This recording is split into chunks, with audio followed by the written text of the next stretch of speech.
Choisissez Podange, le savon de l'élégance. Podange, en vente partout.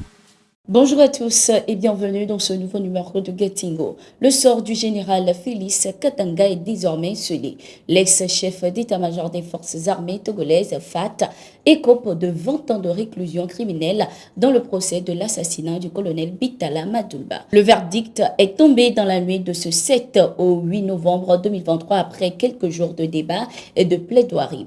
Le général Félix Katanga est reconnu coupable de complot contre la sûreté intérieure de l'État, de complicité, d'assassinat et d'entrave au bon fonctionnement de la justice. Le caporal Sanguine Yandoukwa, le chauffeur du colonel Bitala Madoulba, est quant à lui reconnu comme étant l'auteur de l'assassinat de son patron et est condamné à 15 ans de prison. Il est également accusé de complot contre la sûreté intérieure de l'État et d'entrave au bon fonctionnement de la justice. Sur les 7 accusés, 5 ont été condamnés, y compris le général Abalo Katanga, et ont de ce fait été destitués de leur statut militaire. À l'issue de ce procès, le colonel Kodjo Ali est condamné à 15 ans de prison. 2 autres accusés ont été condamnés à 5 ans de prison. Seuls 2 des accusés ont été acquittés.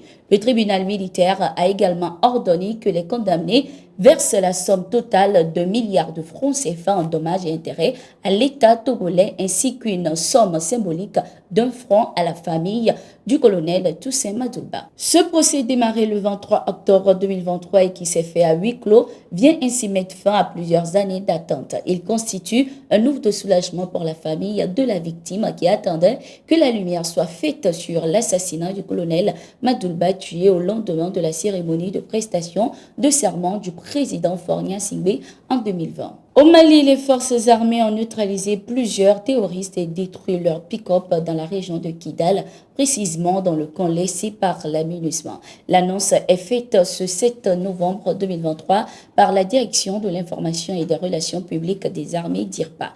Contrairement aux informations des médias occidentaux qui estiment que les civils ont été pris pour cible par l'armée lors de cette opération de reconquête du territoire, la Direction de l'information et des relations publiques des armées a précisé qu'il s'agissait bien des terroristes et non des civils. Le ministre burkinabé de la Défense, Kassoum Koulibaly, était à Moscou ce mardi 7 novembre 2023 pour une visite diplomatique avec son homologue russe. Sergueï Shoïgu a noté la bonne santé de la coopération entre les deux nations. Les relations avec le Burkina sont basées uniquement sur les principes du respect mutuel et de la considération des intérêts de chacun et au cours des dernières années, elles ont acquis une dynamique positive.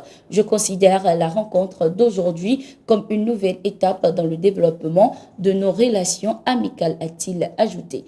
Le ministre burkinabé de la Défense, Kassoum Koulibaly, a lui fait part de son attachement à ce partenariat avec la Russie selon un communiqué qui a sanctionné la fin de sa visite.